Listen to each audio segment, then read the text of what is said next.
नमस्कार दोस्तों, मैं राकेश वर्मा आप सभी का स्वागत करता हूं आपके अपने परिवार एसएन गुरुकुल पर। साथियों, मैंने थंबनेल में लिखा है कि चाहे शिक्षा विभाग के एसीएस के पाठक हों या फिर बिहार सेकेंडरी एग्जामिनेशन बोर्ड के अध्यक्ष आनंद किशोर जी हों, दोनों को कॉलर खींचकर कार्यालय से बाहर फेंक देना चाहिए।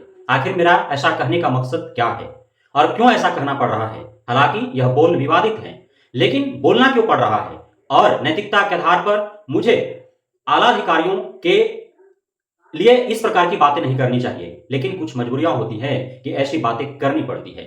क्या आपको नहीं ज्ञात होता है कि जिस प्रकार से एसएस के पाठक का रवैया है या फिर बीएसएबी अध्यक्ष के रवैया है, क्या इन्हें बड़े जनप्रतिनिधियों के पैरवी पर आलाधिकारी बना दिया गया है? ऐसा ही प्रतीत होता है। इनके अंदर जरा से भी मैनेजिंग पावर नहीं है। इन्हें जरा से भी यह ज्ञात नहीं है कि किस समय में कौन से कार्य करवाने चाहिए ताकि सहूलियत हो बोर्ड को भी, आयोग को भी और शिक्षक अभ्यर्थियों को भी। ये बस बैठ जाते हैं साथ में और अब बिना आगे पीछे सोचे समझे और ये शेड्यूल तैयार कर देते हैं। कई दफा ऐसा देखा गया है कि इन्होंने शेड्यूल तैयार किया, उसके बाद उसके विरुद्ध में शिक्षक या शिक्षक अभ्यर्थी खड़े हुए, हल्ला बोल किए, आंदोलन किए, उसके बाद उन्हें वापस लेना पड़ा और पुनः जो है रीशेड्यूल जारी करना पड़ा। ऐसा कई दफा हुआ है। शिक्षा विभाग में, शिक्षा जगत में, शैक्षणिक संस्थानों में एसीएस के पाठक के द्वारा किस प्रकार से काले करतूत किए जा रहे हैं, काले कारनामे किए जा रहे हैं, आप सभी अवगत हैं। बार बार बताने की आवश्यकता नहीं है कि शिक्षक शिक्षिकाएं उपस्थित हैं तो भी उनका वेतन कट रहा है, अनुपस्थित हैं तो भी उनका वेतन कट रहा है। शिक्षक शिक्षिका यदि उपस्थित है 100% तो बीओ डीओ का वेतन काटा जा रहा है, और यदि अनुपस्थित है तो शिक्षक शिक्षिकाओं का वेतन काटा जा रहा है। तो एससीएसटी के पाठक का दबाव इतना है बीओ डीओ के ऊपर कि वे जिस विद्यालय में निरीक्षण नहीं कर रहे हैं उस विद्यालय के भी शिक्षक शिक्षिकाओं को अनुपस्थित घोषित करके और उनका वेतन वो काटने के लिए रिपोर्ट आला अधिकारियों को सौंप दे रहे हैं, जिसको लेकर के फिर आवेदन लगाने पड़ रहे हैं और फिर दोनों तरफ से आरोप प्रत्यारोप का खेल खेला जा रहा है। तो वहीं बिहार सेकेंडरी एग्जामिनेशन बोर्ड में जो एस्टेट मार्च में आयोजित होने वाले थे, अभी मई जून में आयोजित हो रहे हैं। इस हेतु जो पेपर 1 का जो एग्जाम शेड्यूल जारी किया गया वह विवादों से घिर गया।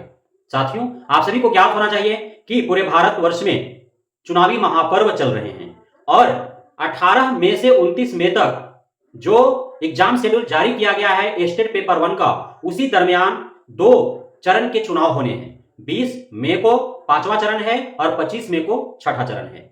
और इस चुनावी प्रक्रिया में, इस पूरे चुनावी कार्यक्रम के तहत ऑन ड्यूटी है बिहार के शिक्षक शिक्षिकाएं, चाहे वो नियोजित हो या फिर नियमित हो। अब चूंकि प्रमोशन सभी को चाहिए, अब चूंकि अपर ग्रेड का शिक्षक बनने की लालसा सभी को है, तो क्यों ना जो बीपीएससी टीआरई 4.0 जो अगस्त में आयोजित होने वाले हैं उसमें सम्मिलित होकर के 11th-12th का वो शिक्षक बनने का चेष्टा करें, चाहत रखें, लालसा पाले। यह उनका अधिकार है, स्वतंत्र है वे। तो इस हेतु स्टेट प्रथम जो आयोजित होने वाला है पेपर 1 18 मई से 29 मई तक, इसमें वे सभी सम्मिलित होने वाले हैं जो नियोजित शिक्षक है, नियमित शिक्षक है, और उन्हें इलेक्शन ड्यूटी में लगा दिया गया है। अब वे असमंजस में हैं कि आखिर वे इलेक्शन ड्यूटी छोड़ करके और परीक्षा देने जाए तो जाए कैसे। यदि इलेक्शन ड्यूटी छोड़े तो कार्रवाई इलेक्शन कमीशन करेगा, और यदि परीक्षा छोड़ दे तो फिर 6 to 8 का भी टीचर होंगे तो वे भी चाहेंगे कि स्टेट पेपर 1 दे दे, स्टेट पेपर 2 दे दे, ताकि हाई स्कूल प्लस 2 स्कूल का वे शिक्षक बने। तो वे तो इस प्रकार से वंचित रह पाएंगे ना। बीपीएससी टीआरई 4.0 में 9 to 12 का शिक्षक बनने के लिए वे तो वंचित रह जाएंगे। तो क्यों आखिर इस प्रकार का किया जा रहा है? आखिर क्यों एससीएसटी के पाठक और बीएसएबी अध्यक्ष आनंद किशोर जब एक साथ बैठ करके और जब ये परीक्षा कार्यक्रम तय कर रहे थे तो क्यों उन्होंने यह नहीं सोचा कि स्टेट पेपर 1 या पेपर 2 में वे लोग ही सम्मिलित हैं जो नियोजित या नियमित शिक्षक के तौर पर कार्यरत हैं 6 to 8 में या 9th-10th में, और उन्हें चुनावी ड्यूटी में लगा दिया गया है। तो वे परीक्षा देने जाएंगे तो जाएंगे कैसे? क्योंकि अब तो कमेंट बॉक्स में मैसेजेस भरे पड़े हैं और उनके साथ असमंजस खड़ा हो गया है कि आखिर वो करे तो क्या करे। जो 20 मई को चुनाव होने हैं 5वां चरण, उसमें भी इलेक्शन ड्यूटी पर है वे सारे शिक्षक, और 25 मई को जो 6ठे चरण का चुनाव होना है उसमें भी इलेक्शन ड्यूटी में है। तो जाएंगे कैसे? क्योंकि किसी को 20 को परीक्षा है, किसी को 25 को, किसी को 24 को, किसी को 23 को, किसी को 18 को, किसी को 19 को, और प्रत्येक चुनावी कार्यक्रम में 3-3 दिनों का जो है उनका इलेक्शन ड्यूटी होता है। तो उस 3 दिन 20 मई के आसपास जो 3 दिन होगा और 25 मई के आसपास जो 2-3 दिन होगा, इन 6 दिनों के अंदर जिनका भी स्टेट एग्जाम होंगे उसका एग्जाम तो छूट जाएगा, क्योंकि इलेक्शन ड्यूटी छोड़ेंगे तो उन पर कार्रवाई हो जाएगी। और इलेक्शन ड्यूटी जैसे ड्यूटी को छोड़ना, उनका नौकरी पर आफत आ जाएगी, उन्हें निष्कासित होना पड़ेगा। तो वो तो पूरे मझधार में फंस गए हैं ना, आखिर करे तो क्या करें। इसलिए मैं कहता हूं कि ये एससीएस के पाठक हैं या बिहार सेकेंडरी एग्जामिनेशन बोर्ड के जो अध्यक्ष आनंद किशोर हैं, ये अपने कुशलता के दम पर नहीं, अपने बौद्धिक क्षमता के दम पर नहीं, बल्कि ये उच्च प्रतिनिधि जो होते हैं, जो नेतागण होते हैं, जो सत्तारूढ़ दल के जो मंत्री होते हैं, उनके पैरवी पर एक किसी आयोग या विभाग के आला अधिकारी बन जाते हैं। इनमें जरा से भी मैनेजिंग पावर नहीं होता है, इनके अंदर जरा से भी बुद्धि नहीं होता है कि किस प्रकार से एक कार्यक्रम तय करे ताकि बीच में कोई कार्यक्रम की वजह से वे सभी जो इस कार्यक्रम में सम्मिलित होने वाले लोग हैं वे इफेक्टिव न हो। उन्हें पता होता है, फिर भी वे गलती करते हैं ताकि विरोध हो और फिर परीक्षा स्थगित करना पड़े। आखिर इसका विरोध तो होगा ही ना। 20 में को जो 5वीं चरण है उसको लेकर के 2-3 दिनों तक बहुत सारे शिक्षक ड्यूटी पर होंगे, फिर 25 मई को जो छठा चरण उसको लेकर के 2-3 दिनों तक काफी शिक्षक जो है वो ड्यूटी पर होंगे और सारे शिक्षक स्टेट पेपर 1 में सम्मिलित होने वाले हैं। तो फिर वे आखिर क्यों नहीं विरोध करेंगे? करेंगे ही करेंगे।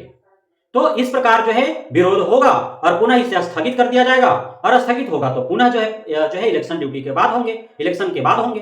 तो क्यों नहीं एक ही बार निर्णय ले लिया कि आखिर पेपर 2 तो इलेक्शन के बाद हो ही रहे हैं, तो पेपर 1 भी इलेक्शन के बाद ही होते तो क्या दिक्कत होता? बहुत ज्यादा संख्या में तो थे नहीं लोग, 5,96,000 ही तो लोग हैं। ऑनलाइन एग्जाम लेने हैं तो आप पूरे बिहार के 38 जिला के 534 प्रखंड में यदि प्रत्येक जहां पे सिस्टम्स उपलब्ध है, जहां पे आईसीटी लैब्स हैं, चाहे वो प्राइवेट हो या सरकारी हो या सरकारी हो, यदि सभी शिक्षकों सभी संस्थानों को आप यदि शिक्षा परीक्षा केंद्र में यदि तब्दील कर दे तो फिर परीक्षा लेना आपके लिए एकदम आसान हो जाएगा। 10 दिन 15 दिनों के अंदर आप सभी 5,96,000 6 लाख लोगों को आप परीक्षा ले सकते हैं। और यदि इतना ही दिक्कत हो रहा है परीक्षा लेने में ऑनलाइन, तो फिर ऑफलाइन करा दीजिए ना, आप तो एक ही दिन में एग्जाम ले सकते हैं। तो क्यों जानबूझ करके क्यों आखिर मुश्किलों का सामना करना पड़ रहा है? तो इस प्रकार से यह जो आला अधिकारियों का जो मैनेजिंग पावर है वह पूरी तरह से फेलुअर है, और यह फेलुअर यह दर्शाता है कि ये सभी अपनी कुशलता और बुद्धिमत्ता और बौद्धिक क्षमता के दम पर नहीं, बल्कि ये पैरवी के दम पर किसी विभाग और आयोग के आला अधिकारी बन बैठे हैं, और इनके गलत नीति नियमों दिशा निर्देशों के कारण हमेशा इनके नीचे कार्यरत चाहे कोई भी अधिकारी हो, कर्मचारी हो, शिक्षक हो, शिक्षकेतर कर्मचारी हो, वे सभी शोषित और प्रताड़ित होते रहते हैं। बहुत बहुत धन्यवाद आप सभी साथियों का हमारे साथ जुड़े रहने के लिए, बने रहने के लिए, इतना प्यार देने के लिए, अपने भरोसा बनाए रखने के लिए। जय हिंद।